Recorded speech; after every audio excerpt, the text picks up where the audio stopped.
Welcome to Nightlight. Step away from the mainstream and gather around as we enlighten the world and our realities and travel this cosmic journey we call life. Join us as we share with you and provide that beacon that can guide us all to a better way.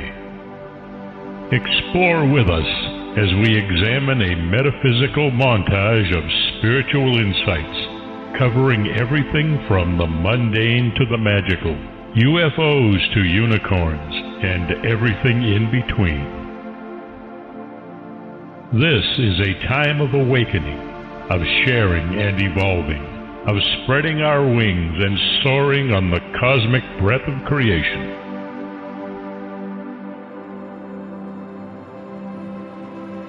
Come and join with other light-minded spirits as we weave our lights together to seek understanding, enlightenment, and with a little luck, some wisdom.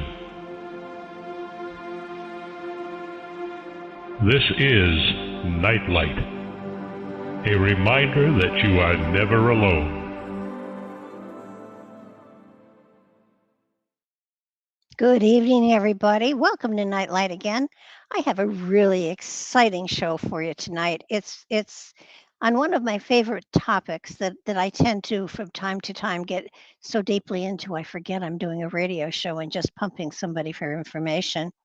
I have Lisa Marchiano with me, and she, along with Deborah Stewart and Joseph Lee, have written an amazing book called Dreamwise. These are three expert teachers, and they bring to you like a book like never before. It's a comprehensive step-by-step guide synthesizing Carl Jung's renowned theories with the best approaches of those who have followed in his footsteps. It's ideal for every level of experience, and it's for all who are ready to meet the faithful other, the dream maker, who visits each of us every night with gifts of wisdom. Not a stranger, but a friend that is helping us to grow. Lisa is an award-winning author, podcaster, and certified Jungian analyst, and her highly acclaimed books, The Vital Spark, The Motherhood, and Motherhood, draw upon the healing wisdom of fairy tales to help women connect more deeply with themselves. Her online women's group, Something Spinning Straw, brings women together to explore the medicine of fairy tales and share their journeys. Um, Certainly, we're going to take a look into some of these other books that she's got out there too, which seem to be as fascinating as this book. I have to tell you, I'm not an expert on dreams, but I do dream. And the manner in which they're interpreted can be so helpful to us and so insightful and so in some ways instructing, in some ways guiding, and in some ways explaining what's going on in your life. It's an element of life that not all of us dig into as deeply as we can or should. And it does give us insight into the journey that we're on. And this lifetime, of course, is a journey, one of many. And it helps you understand the steps you're on if you pay attention to the hints that are being given to you subtly outside of reality, coming from spirit. Welcome to the show, Lisa. How are you doing today? Good. I'm so glad to be here with you. It's exciting because, the dreams are something that I tell people to write them down, to keep a journal, to pay attention. And it's hard for a non-expert to go any further with it. But even if you aren't an expert, they do give you hints as to what's going on in your life. And it is an amazing experience, and it's an aspect of life that is so important. It's been there since the beginning of time. It's one of those, it's not an option when we came into this lifetime. It was one of those things that was installed at the factory, so to speak.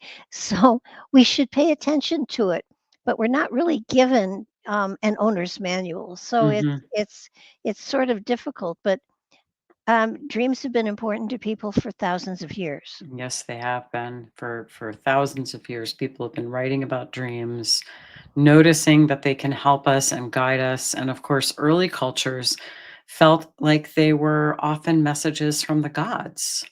And I think in some sense they are messages from the deep wisdom that comes from what Carl Jung called the self with a capital S, that kind of center of the personality. Well, I think, it's we always look for, "Oh, can somebody help me? Will somebody help me? Will," and we look around for people outside of us to give us help and insight, and the reality is the help is inside, and Hmm. it's there, and if we listen to it, certainly it can aim us in directions that are probably more appropriate for us, but it's very hard to mis to misinterpret dreams too. So how do you know what you're getting is appropriate for what's going on and not just wishful thinking? Yeah, that's a great question. I mean, first of all, I will say that I believe that dreams are helpful, and Jung believed this too, even if we don't interpret them, and even if we don't remember them. It's just that working with our dreams, trying to understand them, even if we don't always understand them, but just honoring them by making that attempt kind of speeds us along in terms of our psycho-spiritual development. So it's worth at least attempting. And one of the reasons we wrote this book is because, it is very hard to work with your own dreams. I interpret dreams every single day. We interpret dreams on our podcast, and I have an analytic practice, and people bring in dreams all the time. So I'm probably working with multiple dreams every day. So if you can just imagine over the years how many dreams I've looked at, and I feel pretty confident in my ability to at least have some ideas. Mhm. When I wake up with my own dreams, I often think I have no idea what that Yeah. dream means. Yeah, that I'm a psychic, and so I do readings, and every now and then I will get an inspiration of some sort to give to somebody, and um it's really it's interesting. I have found that when I try to interpret what I'm giving them, I'm often, off base. Mhm. I had a lady once, and I got this I got this vision of antique buttons, Hmm.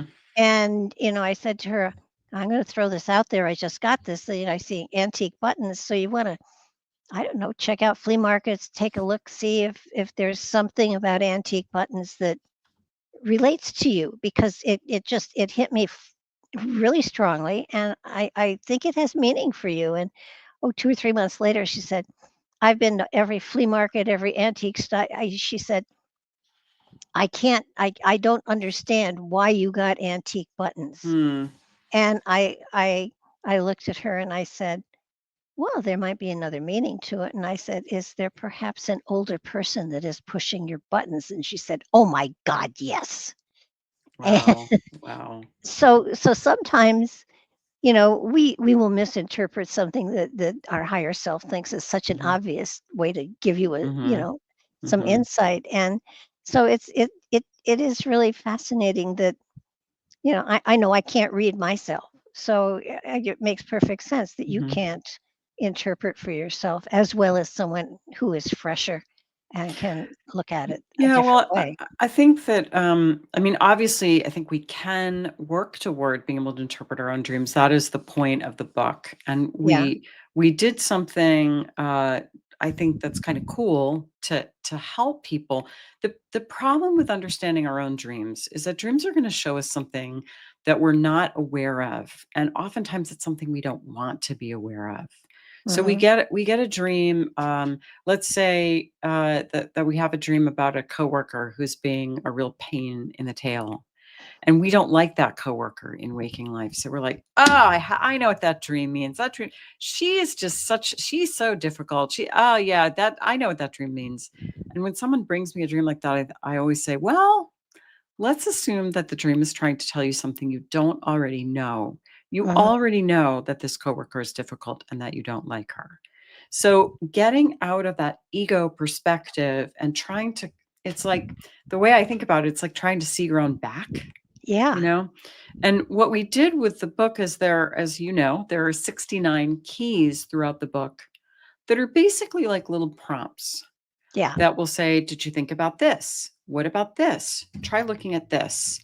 And those little prompts are meant to pop you out of your ego perspective so that you can see your back and you can maybe see what the dream is trying to say. Now, you make this great point that it's difficult to verify that it's right, but one of the things that I know is true is that when you do land on an interpretation that feels right, you have an almost embodied click.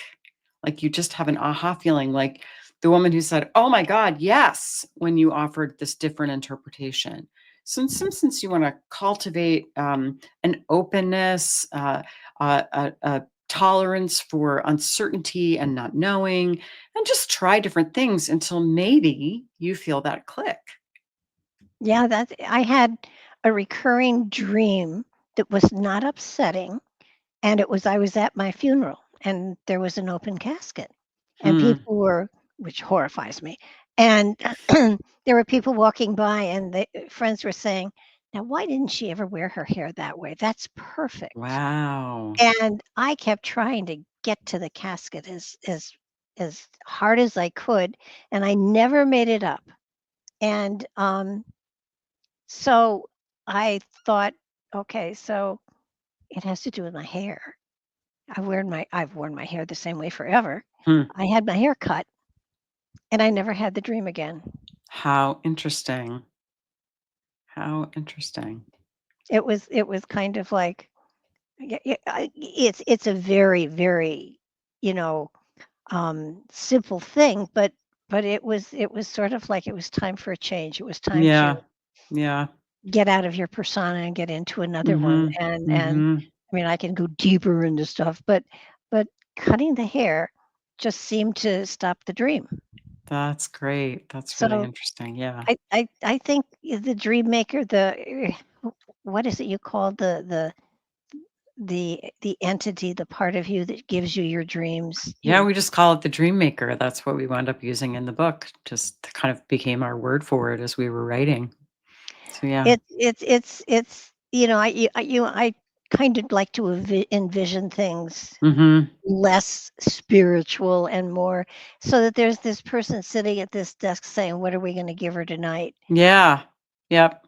And it's amazing, and it's fun.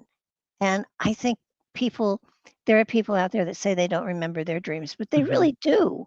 Yeah. It's just that they um don't write them down fast enough or give themselves enough of a hint as to what was it about and stuff like that. Or sometimes people say, I don't remember my dreams. And what they mean is, I have little short dreams that seem unimportant.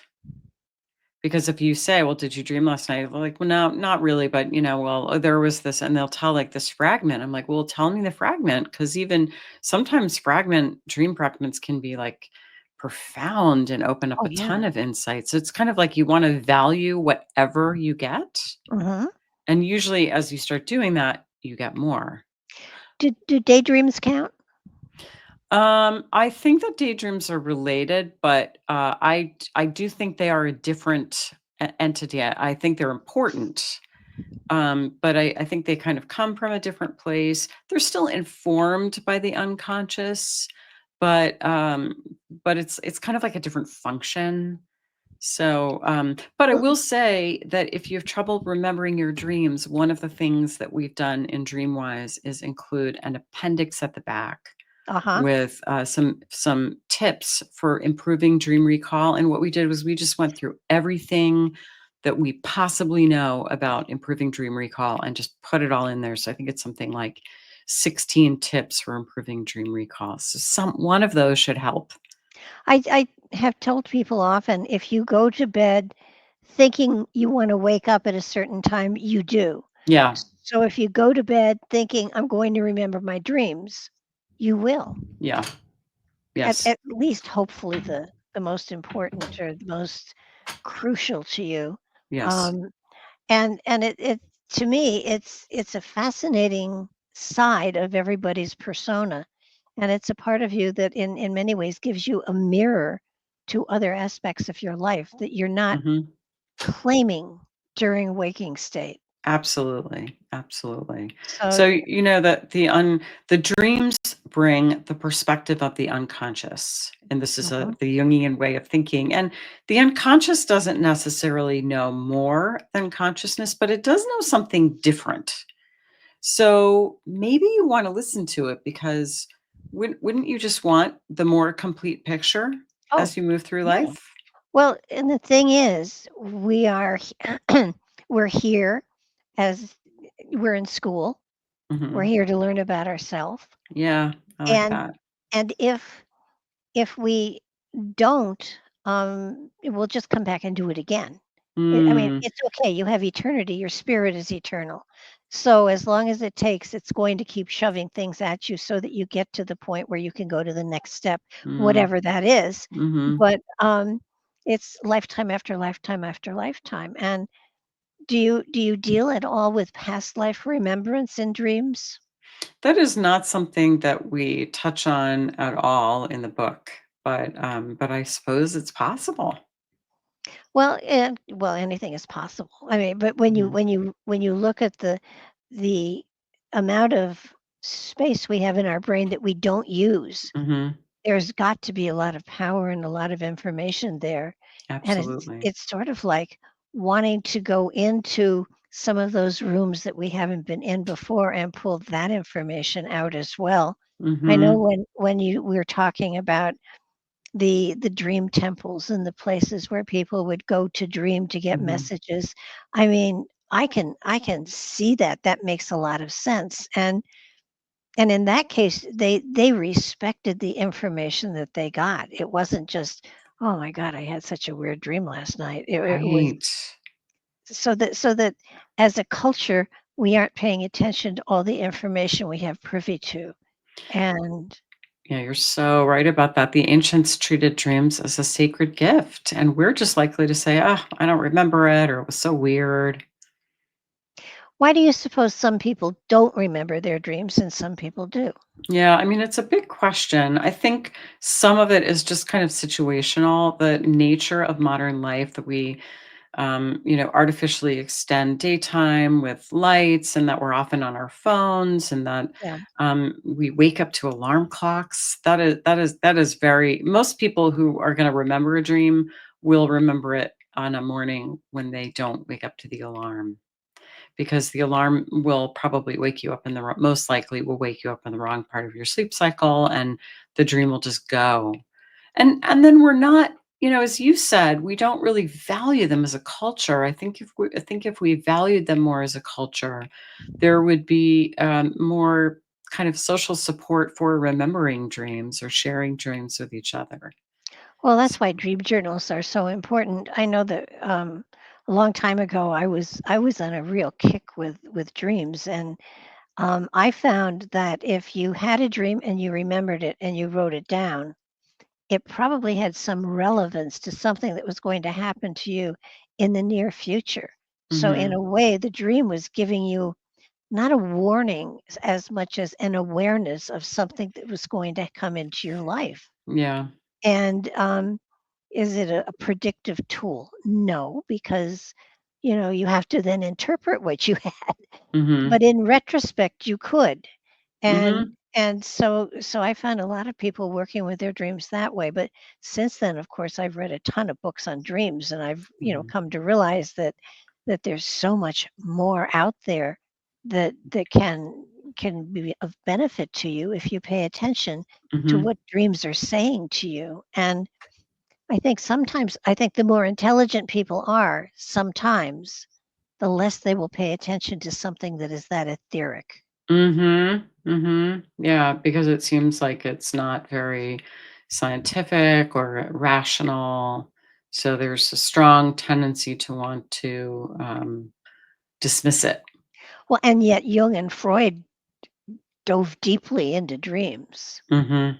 for a while, and for the period of time they talked, and it seems to me that we're coming to a time where people are more and more in need of getting confirmation and insight and information from inside of themselves Yeah. rather than somebody telling them what they should believe and what they should do and where they should go.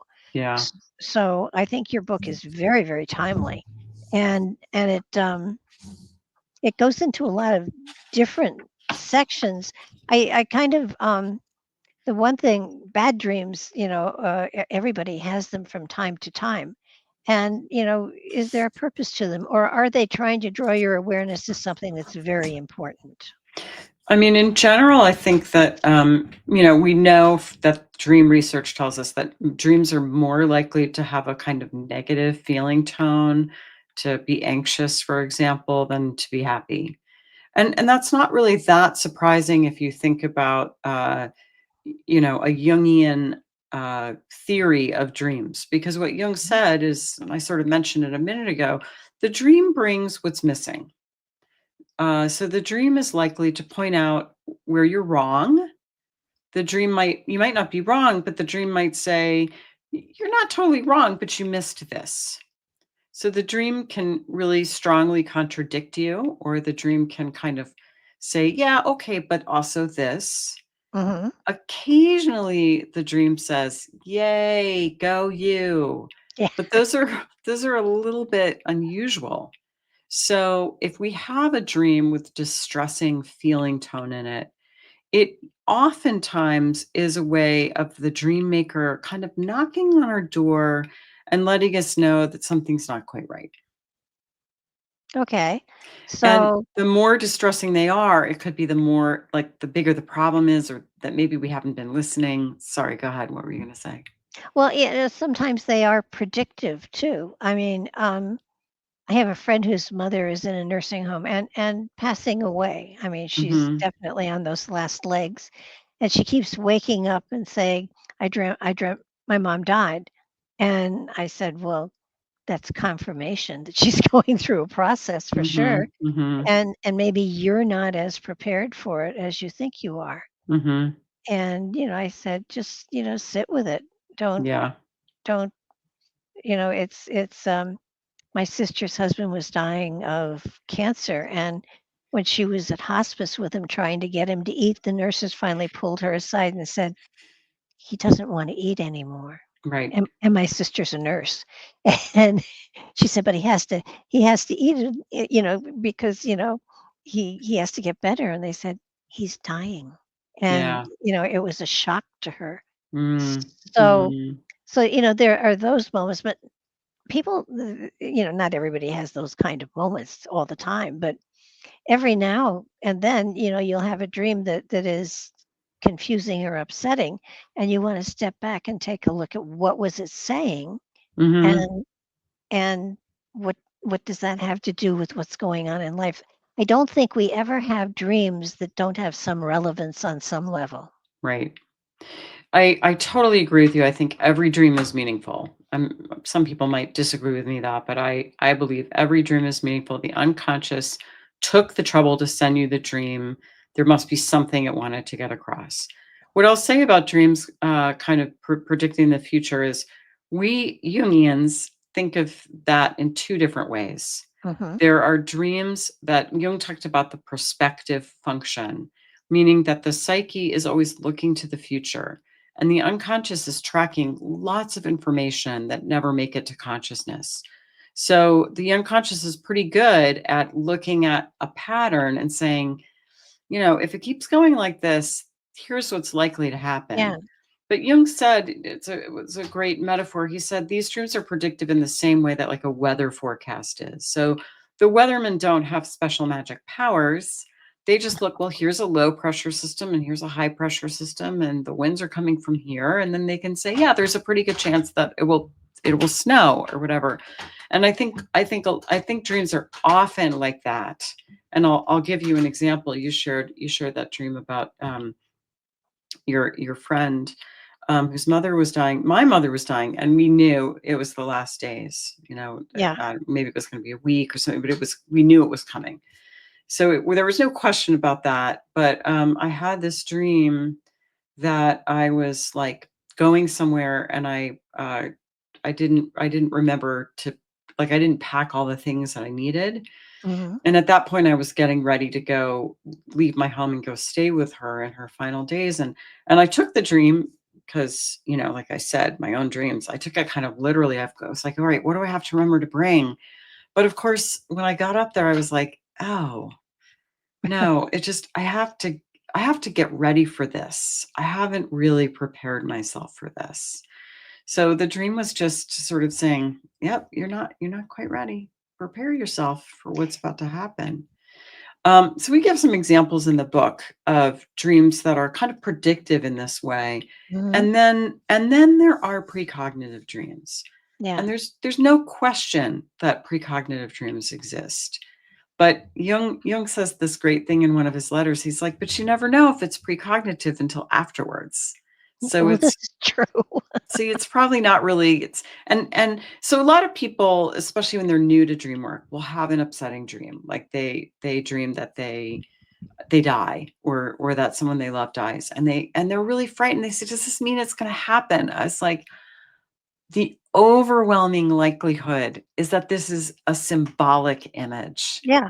that some part of you has to die, or maybe some aspect of your relationship with that person has to die. That it's not predicting something that's going to actually happen in the outer Yeah. world.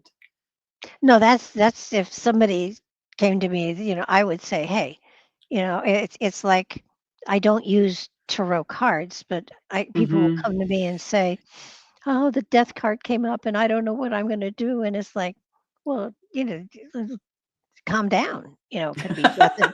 Could be death of a concept, could be death of a Sure. philosophy, could be death of a plant. It could be, a death is an ending. It doesn't mean that it's Right. croaking. Right. And she calmed down, but Mhm. it's we do overreact though when it's our dream. Mhm.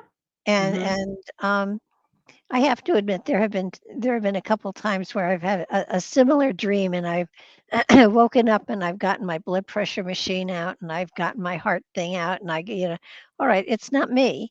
So Mhm. but Mhm. it does scare you into having to think about that, Sure. and then turning around and looking at what else is going on around you. Mhm. And it's more likely an aspect of yourself that is, going through changes than it is you're actually going to die. Right. For Because sure. I guess there's some people that do get those kind of dreams, but Oh, and I have heard of them. I'm not at liberty to share the details, but I will say that I know of a child actually who had a really striking dream that involved seeing dead relatives. And his mother, who took dreams really seriously, said, we're going to the hospital. And he, in fact, had a very serious condition. oh my goodness, Hmm. how great that she was that sharp to Yeah. check it out. Yeah. Wow. So if we keep a dream journal, then we're trying to interpret our dreams. We're trying to Hmm. understand where they're coming from and what they are trying to say to us. Is it better to have like a group of people where you share your dreams and you have different perspectives, people talking about them? So what I would say is that if we keep a dream journal, I like to think of it as we're trying to forge a relationship with the dream maker. Oh, okay. And dream groups are unbelievably powerful, and you can always learn more about a dream with multiple perspectives in a room than you can with even just a very seasoned analyst, for example. I think dream groups are really wonderful, and they work online. It's possible to do them virtually. We have an online program called Dream School, where people Mhm. learn to work with their dreams. The book is kind of based on Dream School, and an option when you join Dream School is to join a dream group. And people really have powerful experiences in dream groups, but some people don't. Some people don't want to do it in a group. Some people have trouble finding the right group. Some people have trouble fitting that in. And that's kind of why we wrote Dreamwise, because it is possible to work with your own dreams. Jung said that part of the point of an analysis is to get to the point where you can interpret your own dreams and you don't need the analyst anymore. So that's kind of explicitly the goal. And I think what I like to do with my dreams is I have a copy of we have the 69 keys, and they're all listed at the back of the book. Uh-huh. And I will just take the keys and flip through the pages and just pick one. And then I'll just try it on. And usually I have a resistance to it. I'm like, oh, this one doesn't have any applicability to this dream. But I'll say, no, just suspend that and just try it. And I'll try it and I'll be like, oh, I didn't think about that. And I'll do that, 4 or 5 more times. And then I'll have a pretty robust understanding. It's like you hear the click and the dream sort of unlocks and you're like, oh, now I understand. And sometimes not.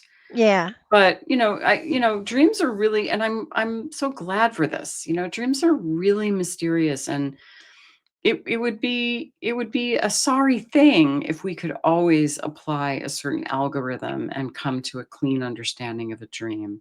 Most of the time I can get some kind of inkling, but I don't feel like I've exhausted the dream. I don't know that we ever can. But it does the dream an honor. You honor the dream even by trying to work with it. And sometimes you get a more fulsome understanding of it and maybe can even apply it to your life. And sometimes you just have to kind of honor its mystery. I think that's the one thing that, they don't ever tell us what to do. If they tell us what to do, there's an ego involved here that you should probably sidestep. Yeah, I like that a lot. Mhm. Because I have found that a dream will show you something and let you make choices. It will never. Mhm. There's never a sign that says do this way. And That's and right. if somebody told me I had a person that I knew who said, I'm going to commit suicide because my dreams told me it was okay. And I said, then you're not talking to your dreams, because Wow. your dreams need you in order to grow.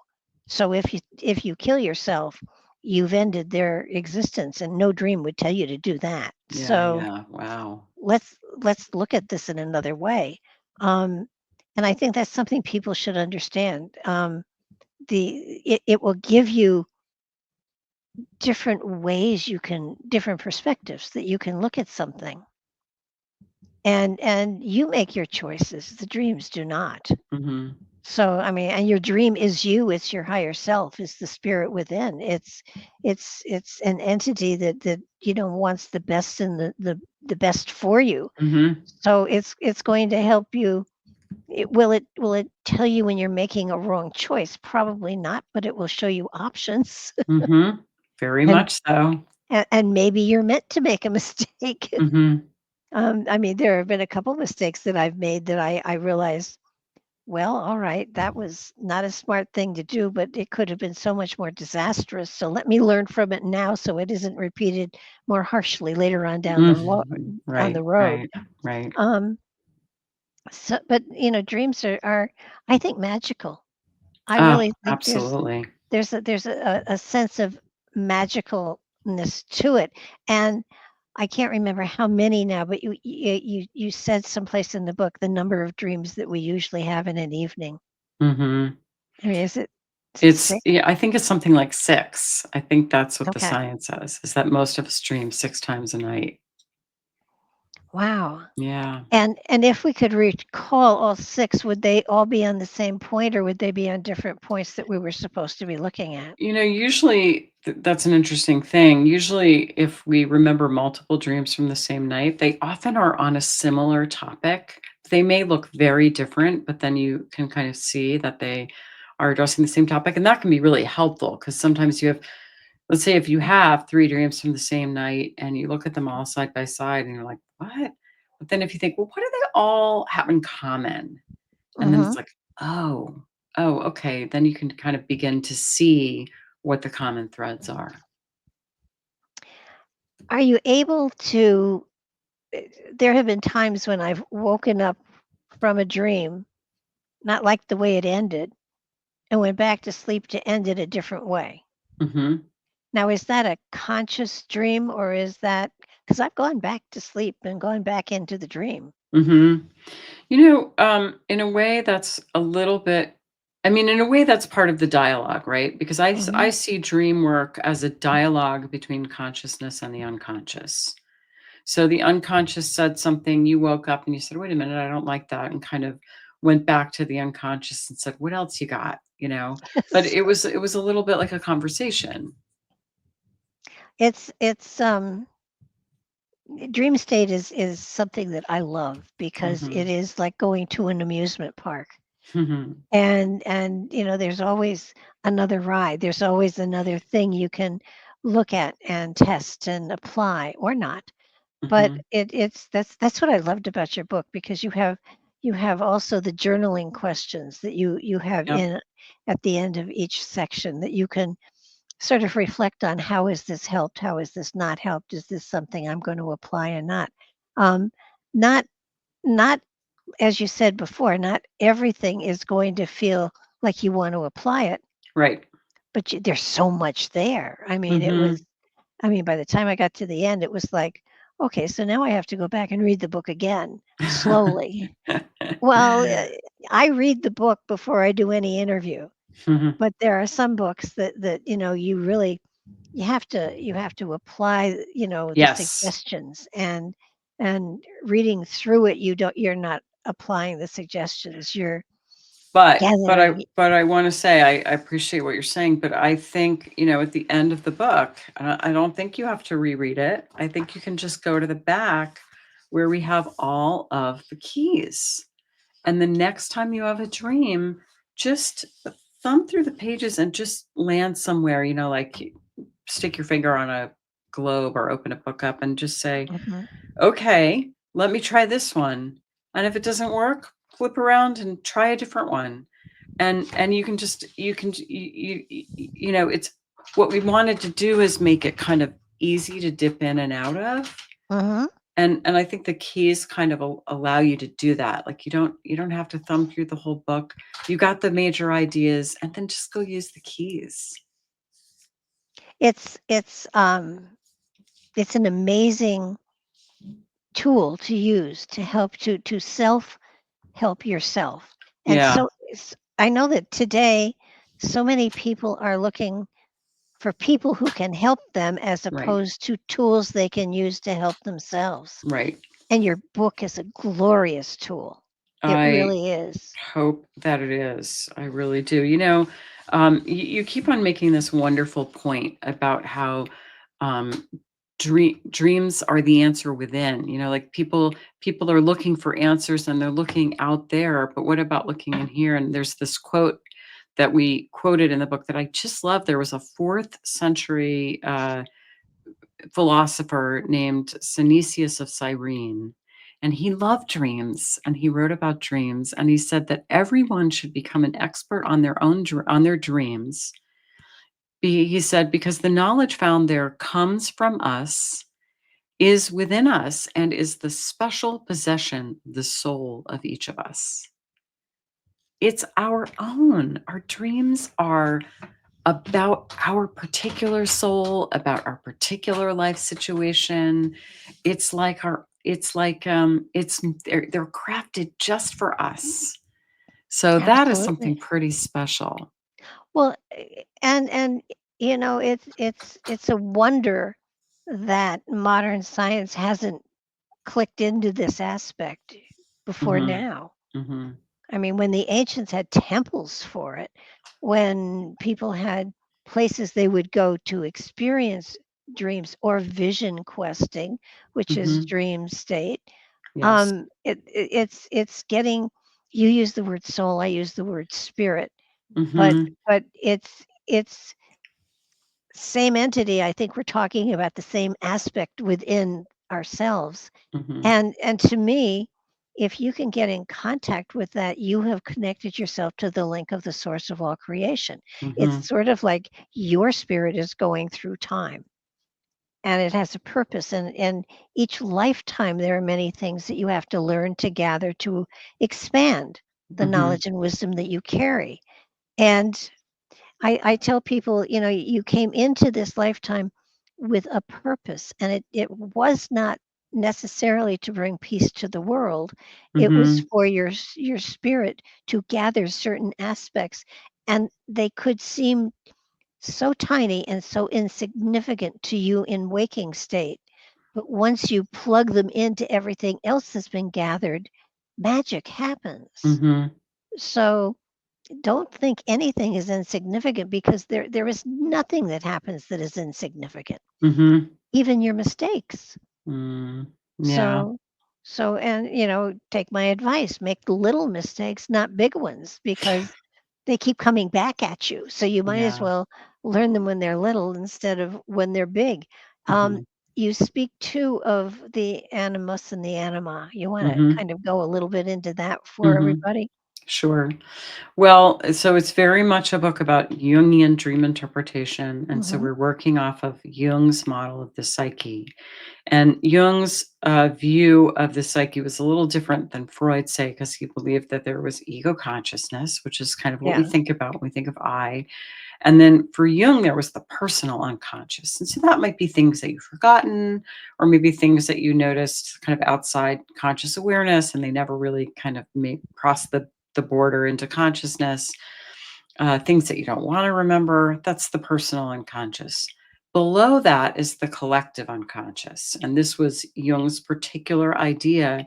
It's the sort of underground river that we all have access to, that we all kind of drink from. It's the place where the archetypes are, these eternal, universal storehouse of images.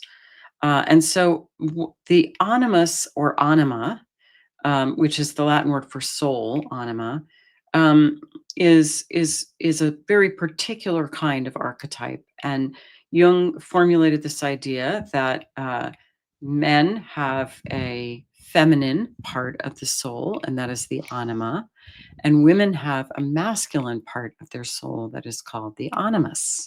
Now, it's a little bit tricky these days, because I do think that there's something um, kind of a little regressive and out of date and sexist about some of the ideas around anima and animus.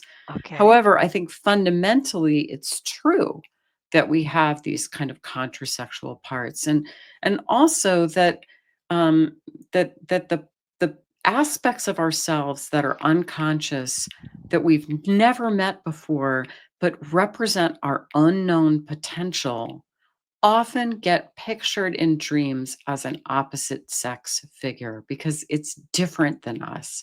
It's Hmm. other than us. It's something far away. So we have a dream, if we're a woman, about that seemingly unattainable man, that it just kind of makes us, um, leaves us feeling wistful and with a sense of longing when we wake up. And it's not what we're dreaming about, is our own as yet unrealized potential and inner potential that gets pictured as this opposite sex figure. So it's not an ironclad rule. There really are no ironclad rules in the book or in Jungian dream interpretation, but it's a suggestion that if you have an opposite sex figure in the dream, one place to start is, could this be anima? Could this be animus? What about also the aspect that I have heard, that every person in the dream is really a reflection of an aspect of yourself? Yes, and so that is kind of a basic uh, assumption in Jungian dream work, that most dreams are about the inner world, and therefore everything in the dream is a symbolic depiction of an aspect of your psyche, of yourself.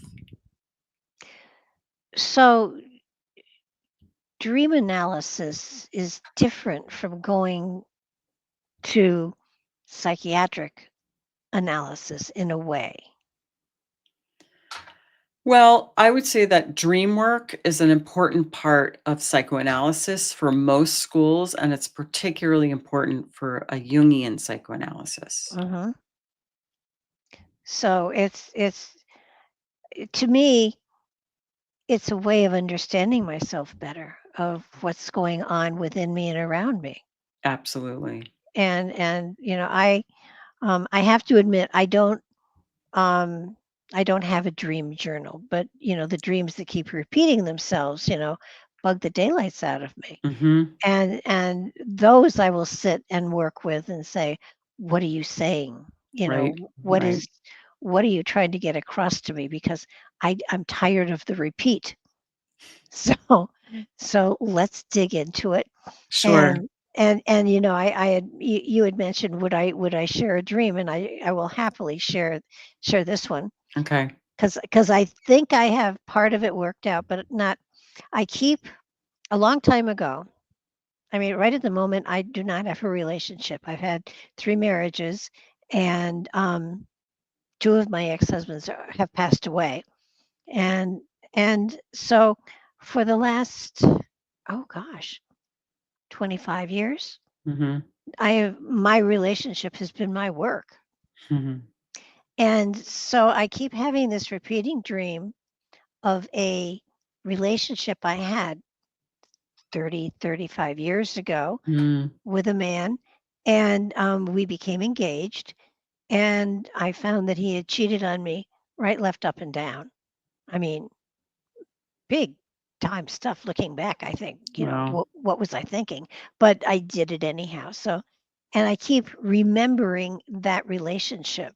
Mhm. Now, what it to me is confused. If I had a relationship now, I would think, "Uh-oh, this is telling me look for this, make sure that this person is not cheating on you, or do you get that feeling?" Or but Mhm. I don't have a relationship. So Right. I'm trying to figure out why it's coming back. So, first of all, let me just ask, I mean, with repeating dreams, sometimes it's hard because because people just sort of give you like the general thing, well, I dream about this guy, but it really helps me to know the particulars. So, do you have Okay. a particular dream? Because usually repeating dreams are often just a little bit different every time. But if you have one you can remember, like I was at the grocery store and I was looking at the broccoli and he came up or whatever, but just the details of the dream would help. I think I came back from a trip, and found the phone bill, and found that he had been calling this other number all the time. And Mhm. I called the number to find out who it was, and it was his girlfriend. Okay. So in the dream, you come back, you find the phone bill, there's this strange number on it, you call the number and it's like his girlfriend. Yeah. Okay. And does that dream take place in your current home? No. Um, Do you know but where it takes place? well, it takes place in the home that I was living in at the time. It was Okay. my mother's house, Okay. and he had moved in. Okay. And did you guys wind up getting married? No. Right. Okay. Okay. You broke it off when you Oh, realized. yeah, Okay. Okay. And so tell me a little bit about him. I mean, okay, other than the fact that he was a cheater. a cheater. What did Um, you like about him? I think, the fact that, see, I've never looked for a relationship. I've always let relationships find me, and Mhm. he found me, and, he was impressed with what I did, Mhm. and, he was a couple years younger, but, I didn't care about that. But, it wasn't necessarily his looks. He was a kind person, Mhm. and, at the time, he was going through difficulty with he had divorced, and he had 2 children, and he was trying to support them, and he was working hard trying to make life better for them, and I Mhm. respected that. Mhm. Mhm. And, do you have, like, a story you tell yourself about why he was cheating on you? I mean, that sounds a little discordant with the person you just described. What was going on for him, do you think, that he was cheating on you? What or how have you understood that? Um, I had learned afterwards that he repeatedly cheated on his wife. Mhm. He had been repeatedly cheated on everybody he'd been with. Mhm. So that and people were saying to me, "He cheats, he cheats, he cheats. You don't wanna Okay. have this in your life." Mhm. And I kept thinking, "Well, no, this is different." Mhm. Mhm. So you were fooled. Yes. You were fooled. So, In the dream, you come back to the house. Do you remember, were you excited to come home from the trip? Like the feeling in the dream? Um, I had been on a trip, uh, doing readings and stuff like that in stores all Okay. over the place. I was tired, Okay. and You were tired. I went through bills, and I found the phone bill, and I was Okay. shocked. And so you were shocked, and then when you called it and got his girlfriend, do you remember how you felt in the dream? I think when I realized that something had gone on, Mhm. I had to, I said to her, "He's living with me and we're engaged. Are you sh Mhm. has he not told you this?" And she hung up on me. Mhm. Mhm. And the feeling, you were angry, you were devastated. Do you remember the feeling in the dream? Oh, yeah, I wanted to burn everything he owned. Okay. And by the way, is that similar to how things happened in real life? What do you mean? I did not No, I didn't burn his things, if that's No, what you no, mean. but I'm asking, so we've been talking about a dream that you came home Yeah, from the trip, right? But in real life, how did you find out he was cheating? phone bill. Oh, so the dream was like an exact, uh, sort of repeated exactly what had happened all these years ago. Yeah, Is that right? Okay. So very, very close to reality. The dream was absolutely. very, very close to reality. Okay. So, I mean, I think that because it's very, very close to reality, it does kind of lead me back to the past and make me wonder if there's some aspect of it that feels like unfinished business. I mean, if I were thinking about the dream more, and by the way, it's entirely possible that both more than one way of looking at it, even if they're kind of paradoxical, they can both be true. So, part of me thinks, well, I wonder if there's some kind of unfinished business, some something that didn't get mourned all the way perhaps, or something that for some reason is coming back around and asking for some attention. But if I were going to look at it more just straight up symbolically, I would Mhm, say, well, here's this person who um, is picking someone else over you. And mhm. so, in dreams, that's a kind of common scenario where the guy that we want to be with, if we're a woman, is with another woman. That's a very common dream scenario. And there's this kind of triangle that gets set up between the ego, the animus, and then what we think of as shadow. So if I'm thinking of it just psychologically, I'd say, well, who's the girlfriend? What are the girlfriend's qualities? Because in some way, the animus, the tricky, sneaky, cheating animus, is attracted to that. And Mhm. that would be maybe some information or an invitation for the ego to maybe kind of integrate some of what's in the shadow, some of the girlfriend qualities. Well, Um, I never met her. I know she yeah. was younger Mhm. and very, she believed everything he said, Mhm. and they did Mhm. eventually marry. Wow. And, you know, I don't know. Uh, Mhm. I kind of wish I had a relationship going on now because then I could flip it to that and say, "Okay, so check this out and make sure." But, Right. But most of the time dreams are about the inner world. okay. So if it's about the inner world, I've sort of floated two possibilities. There are certainly others, that there might be some unfinished business there, that it might be commenting on some qualities that you need to that you're being invited to get to know more. Uh-huh. And I also did have this. I was kind of wondering because you said before my relationship has been my job and my work, and I was wondering, are you feeling cheated on by your work? Oh, that's a good point. Do you feel that you're cheating on your work? What's that? What is that relationship like? Oh, my work is my PhD. Mm. Um, and I love it. Uh huh. And I have always said if it turns out to be work, I'm gonna stop it and do something else. And, we're doing it for 50 years, and it's Yeah. always been rewarding and exciting. Mhm. So, Mhm. and it's always been faithful to me. Yeah, yeah. Mhm. So Yeah. I probably feel safer in my work than I would in a Yeah. relationship. Mhm. Mhm. Right. So I don't know. Mhm. But I do feel that I am in many ways married to my spiritual work, Yeah. which I adore. Mhm. So Mhm. and it is the longest relationship I've ever had. Right. Right. Right. You know, my son always says most of your relationships, lasted 5 years, Mhm. and he was right.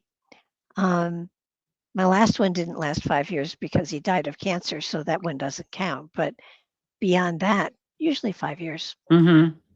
You know, the final thing I'll say about the dream is that a lot of times dreams that feature um, sort of a character or an event that we might think of as negative from an ego perspective Hmm. might be trying to show us something really positive.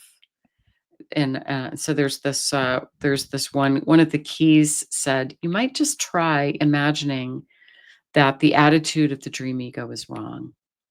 And again, Barbara, what I think about this dream is probably because it's so close to what happened in reality, I'm really Hmm. drawn more to where might there be unfinished business? But just to kind of play with it and show you what else might be possible. So Okay. ordinarily this dream, it's like, oh my God, my husband's cheating on me or my fiance's cheating Yeah. on me. What a dog. But if we think about it psychologically and we think about him as an aspect of your psyche, how could the ego attitude be wrong? I mean, maybe he knows something that you don't know, that you're not really meant to be cut out. You're not cut out to be together. Or maybe he's embracing this wonderful kind of approach of polyamory, or maybe you're too rigid and you need to loosen up. Dreams can be trying to show us things like that. And I'm not really convinced that that's what your dream is doing. Uh-huh. But just to sort of show you different ways of potentially relating to an image like that. Cool. I am definitely, you know, gonna think about all this Yeah. because it does keep coming up, and I have no contact with him or his Yeah. family or anybody. So um there's no way to even check the obituaries, I don't think. Mhm. Mhm. But it does feel like there is something there that needs to be reconciled. Yep. Yeah, And and it's asking for attention because you keep on dreaming about it. yeah, and like I said, with no relationship at the moment, it it it did sort of, where is this coming from? This is like 30, 35 years ago. Right. And Yeah. am I putting to bed things? I mean, I've let go of the anger. I Mhm. I I thought, um, and looking for what did I learn from this? And Mhm. I think a lot of it was, I don't need a relationship to get where I want to go, to do what I Yeah. want to do. So it's definitely puzzling, but I will continue to work on it, and I do Right. thank you for your opinion because, and I'll go through the keys and see if I can figure out Mhm. or ask the dream Yeah. whatever to. You could ask the dream maker, but I will say just to kind of underline it a little bit. It's unusual to have a dream that merely repeats a prior experience. That's an unusual dream. Oftentimes we have a dream of something like what happened 35 years ago, but there's lots of different things. So then we know we're really in a realm that's purely symbolic. But it sounds like your dream is just a repetition of a kind of factual event, and that changes it a little bit. Mhm. I'm not saying it might not still yield to a more symbolic interpretation, but it does kind of put it in a slightly different category. Well, it could also have to do with my um, philosophy as to for now. what a Mhm. relationship would be, Yeah. as opposed to what my need was to have a relation. I needed a relationship at that time, Mhm. and I don't Mhm. need a relationship now. Yeah. Yeah. So something in between there is I appreciate you. Thank you. Mhm. I will definitely work on this. Obviously, it needs to be worked on, so I Mhm. will definitely dig into it. The other thing I wanted to talk about with you is nightmares because Mhm. um, not only do adults have nightmares, but children have nightmares and they have night terrors. Mhm. And are night terrors a dream state, or is that um, a different?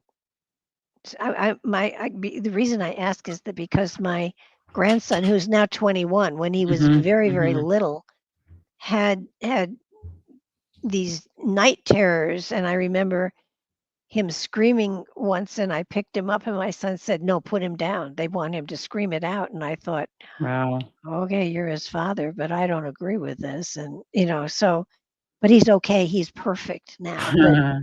But but what what are are the purpose of the nightmares, and in children especially, because they haven't had time to get sophisticated or anything? What are the purpose of them? Yeah, I mean, nightmares are obviously more common in childhood, but we continue Mhm. to have them. I mean, I think a nightmare really is just any dream that has where there's kind of extreme fear, obviously.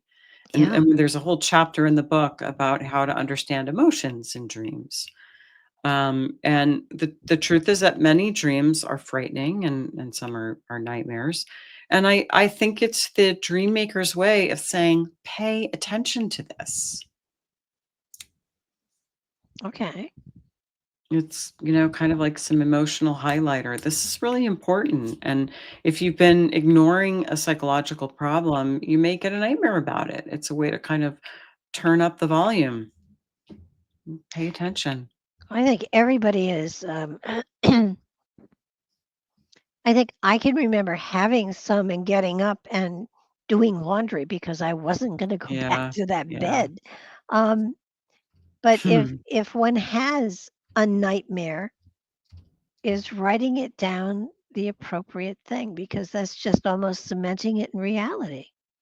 I wouldn't agree with that. I think that working with nightmares, kind of writing out to meet them, saying, "Okay, what are you here to teach me?" That often is the thing that makes nightmares go away. I mean, we talk in the book. Joseph, the authors, had an experience when he was a young man. He was just starting out in life. He had a business as an Alexander Technique teacher. He was barely paying his bills. He wasn't really making money. He wasn't a very good businessman, and he kept having this dream that he was, asleep in his room, and someone was coming up the stairs. An intruder was coming up the stairs, and in the dream, Joseph reaches into his nightstand, takes out a gun and shoots the guy dead, and he dies. So Joseph, it was terrifying. It was a terrifying dream. It was a nightmare. He was having Hmm. this dream. He started having this dream every single night. Oh my And gosh. he didn't know what to do about it. So he had a friend who was a Jungian analyst, and Joseph was not a Jungian analyst at this time. And the friend said, "Why don't you try doing an active imagination?" So, which means to sort of have an encounter with the dream world while waking. So Joseph sort of let himself relax and let himself be, in his imagination in the bed with a man coming up the stairs. And this time, instead of reaching for the pistol and killing him, Joseph said, "What are you here to teach me?" And the man in his dream said, "I'm so glad you asked me that. Let's take a walk." So the dream figure started saying, "Look, you have got to take from life what you need from it. You're not doing yourself any favors by avoiding really taking this business, with both hands." Yeah. And after that, Joseph started doing things like keeping a mailing list and, keeping better track of his bills. And by the end of the next year, he'd like doubled his income. So a lot of times dreams that are frightening are coming to get our attention to give us some really valuable information. So absolutely write it down. Those are the ones that you should definitely write down and then really work with, because there's something important there. But what about children? Well, I mean, I think with children, it can help to, talk to them about the dream, let them share it, and just let them know that it's normal. It's normal to have dreams. It's normal to have scary dreams. I think sometimes that's the best thing to do. Yeah, but night terrors are, I don't know if that's physical. Night terrors are a slightly different phenomenon, and there is a kind of neurological basis for them that Yeah. honestly I couldn't off right now. I'd have to dive back into the research. I kind of knew at one time, but I can't really retrieve it. And I don't want to hmm say something that's incorrect, and it's not really the subject of our book. Yeah. But yeah, certainly, I mean, really persistent bad night terrors with a kid. I mean, that would be something else. But I think it's outside the scope of my expertise. Yeah. I mean, if I, if I hadn't known it was my son and my daughter-in-law, I Yeah. would immediately have thought, what's happening to you during your waking hours that is so terrifying that, it's hitting you this way. Yeah. And of course, he turned out okay. He wasn't scarred for life by it or anything, but it's something that I've often remembered and thought, oh my goodness, there's I think it's just very normal to have nightmares, period, but especially in childhood. And if you think about it, children are coming up against this sort of scary existential reality that the world is really big and they're really small. They're getting their first inkling of the sort of psycho-spiritual truth that we're in this kind of fascinating, amazing, but also terrifying adventure called life, mhm. and it comes up for them in their dreams. So, Well, I'll throw out my opinion, okay. which is only based on the spiritual stuff. I think they're remembering their death in a past life Mhm. Mhm. and not understanding the transition. That's it's possible. Oh, anything Certainly is is possible. possible. Yes. What about the shadow self? I like the shadow self. Mhm. Well, the shadow was a term that was coined by Jung to refer to those parts of us that we don't want to know about. We've usually met our shadow, but we want to pretend that we don't know about it. So I said before that anima and animus is like the the the inner potential that we don't even have any inkling of. Mhm. Shadow, we kind of know it's there. It's a little closer to ego. That's why it's a same sex figure often in dreams. It might be like a sister or a brother or friend. Friends are often images of shadow. And it's like if you have a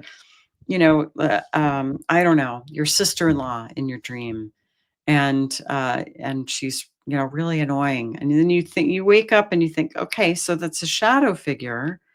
And what is the thing that irritates me the most about my sister-in-law? It's like, well, she's so she cares so much about her appearance. I hate that about her. And then it's like, huh, is that something maybe that matters to me, but I don't want to know that about myself. I don't want to think I'm that superficial, so I sort Mhm. of pretend like I don't care about my appearance, but really I do. And so it really bugs me when I see her like openly claiming that. It's like, well, maybe that's what it's about. I know everybody has a shadow self, Mhm. and getting to know your shadow self, I think, is an interesting experience. How do you know Mhm. when what you're seeing is, shadow self, anima? How do you get to that point where you know what you're working with? I mean, there are so many different aspects, so many different levels. How do you know how to key into what level, what aspect to pay attention to as far as understanding what a dream means? Well, I guess, one of the things I love about Jung is that he was really mostly interested in what worked. He was very phenomenological. He wasn't really interested in like creating a beautiful theory that maybe didn't totally help. He really just wanted things to work. And so, that's very much the attitude that we were taking when we wrote the book. The truth is that in some ways, it doesn't matter what you call something in a dream, as long as you're relating to it symbolically and you're curious about it. I don't know that it matters what you call it. However, we included chapters on the shadow and on anima and animus because those concepts might help you understand what a dream means. Hmm. So the rule of thumb, and again, no ironclad rules, but the rule of thumb is if it's a same-sex figure, it may be shadow, and if it's an opposite sex figure, it may be anima or animus. Okay. So it's sort of like if you I mean, maybe we could just look at a little example. Sure. If you have a dream about let's see, oh, I like this one. Okay, if you have a dream about a woman, and let's say you're a woman dreamer and you have a dream about a woman Hmm. and you're like, I have no idea what the dream means. Again, what you need is kind of a place to start. And in Yeah. some sense, the keys are a place to start. Well, shadow is one of the keys. All right. So here is well, that's let me just do this one. Okay. Okay, here's an example. So this dream is we called it driven by my sister. And here's the dream. I'm in the car with my sister at night. She is driving a convertible sports car with the top down. It's thrilling, but I'm uncomfortable. She is driving too fast. It's typical of her, I think. She always drives too fast. Okay. So you have that dream, and then what? You think it's about your sister? I mean, maybe it's about your sister, but remember, dreams are usually about the inner world. Yeah. So if the dream sister is somehow a symbolic representation of an aspect of you, what might that be? Well, you could think maybe it's shadow, which means it's some part of myself that I don't want to know about. Well, in this case, the dreamer herself was very stuck in her career. She'd never really settled on a career. She was in her 40s and she just hadn't figured out what she wanted to be when she Hmm. grew up. Her sister was very driven. She was very ambitious. She was very career oriented. And this dreamer had kind of like split off her own ambition. And there it is in the dream, driving her in a way that feels dangerous. So, because she was unconscious of her ambition, it was showing up in this other way. And actually, how it was showing up for her was, it was actually coming out in a way where she was having affairs with powerful men. So Oh, that's how her ambition was in the shadow, right? If you have a conscious relationship with your ambition, you might like, I want to be powerful. I'm gonna go get a big job. But she had sort of said, oh no, I don't know about that. That's not something I know about. So it was coming out in an unconscious and even in fact kind of dangerous way. yeah, I would think Yeah. that that makes a great deal of sense. But it takes a great deal. I mean, I love this one phrase: working with dreams requires flexibility, fluidity, and fluency in symbolic, and above all, it should be enlivening. Um, Yeah. I think so many people go into this kind of work so serious Yes. that Yes. it absolutely takes the magic out of it and the insight, and it it, it ruins it because you're self-analyzing to the point that you're chopping everything down Yeah. to. I mean, it's as if a long time ago they used to have out there um, dream dictionaries that had Hmm. you know, if you dreamed of losing teeth, it meant this. If you dreamed of um, dogs, it meant this. And Right. it and I think on my website in the book section there's a dream dictionary that you create for yourself. So That's so that interesting. oh, it's a cool book because if you get a symbol and you write down what it means to you and you continue to expand upon it, then you create your own dictionary. I like that. And because I mean, with some losing teeth was losing friends, or it so that it's important that we create and the fluidity and the it enters into that too, because you have to be open to many different unusual cool Mhm. things. Mhm. Mhm. And I think when people approach this kind of analytical work, sometimes they tend to be so serious that they only look Mhm. at the dark side of things. Right. Right. And Well, dreams are funny. oh yeah. They have a fantastic sense of humor a lot of the time. I mean, sometimes they are so dark and so upsetting, but other times they're hilarious.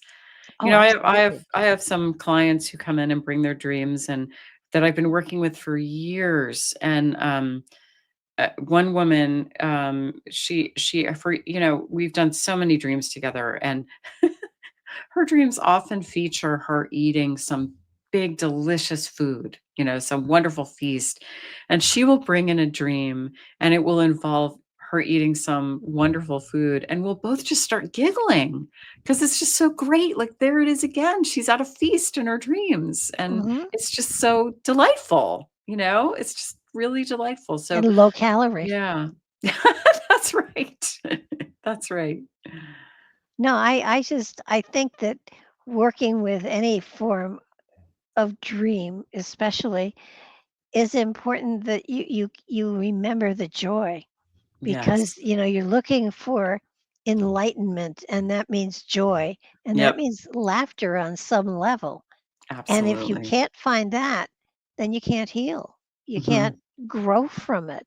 Mhm. If you're digging into something so deeply that you've lost sight of the purpose, I mean, is a danger, trying to go too deeply into something when you go beyond bedrock and Mhm. into, the ego takes over the shovel and Right, says, "Oh, right. this means this and this No, means you've that." right, you've gotta stay playful, and you've gotta stay playful, that's very important. Because 'cause you're right, if you're when you're in play, the ego is not too rigid, and it's not gonna work if you take that kind of attitude, so it should be Yeah. fun, it should be mysterious and sometimes absolutely joyful and fun and enriching. And, you say enlivening, and I would say enlightening Mhm, as well, mhm. because when you have an aha moment, Yes. then you can recognize where you've had the same pattern in many different ways in other parts of your life, and it's Mhm. like, well, let's not do that one again. Yeah, yeah. I know when I served in the pulpit, I never I never gave a sermon. I always said, okay, I made this mistake, and I'm going to give it to you, and I'm going to show you Mhm.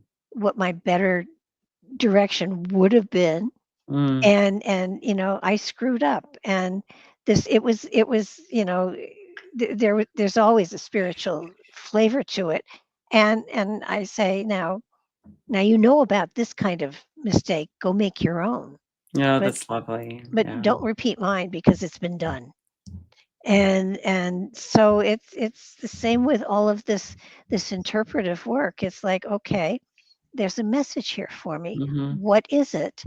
And oftentimes messages have different levels of understanding to them. Absolutely. I'm not saying that you don't dig deeper, but um sometimes you do reach bedrock and you have to recognize that. Mhm, mhm, mhm, mhm. But I think that what you've got here is an amazing book that takes people into so many new directions. And I you're trained in this, so you know what you're doing. But I would almost suggest that people not try to analyze other people's dreams unless they have some sort of background, Yeah. because quite often we can put our own issues into somebody else's life without meaning to. Totally, totally. There's a wonderful kind of there's the guidelines for dream groups that were developed by this dream researcher named Montague Ullman. He's the one who came up with this language. If this were my dream, Hmm. so someone brings a dream to dream group, and like maybe the dream we just read, and someone says, "Well, if this were my dream, I would feel really angry at my sister," or something like that, or I Yeah, would think it might mean this. And that's a lovely frame because you're not making this mistake that I think is easy to do is, well, that means this. It's yeah. like, well, but this is what comes up for me. This is what I think. If this were my dream, this is what I'd wonder about. Um, is kind of a safe way to engage. I think that dreams are full of magic, and I Mhm. think that they are subtly trying to help us grow, and Absolutely. that if we pay attention to them and the messages that they have to share, because there's no point to a dream unless you learn something from it. Mhm. Mhm. Yeah.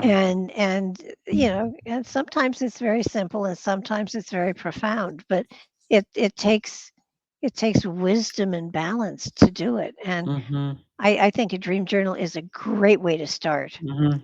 And your book certainly, gives a plethora of different approaches Mm. to understanding different aspects of the dreams. And it's sort of like how it's almost like writing another book about your life.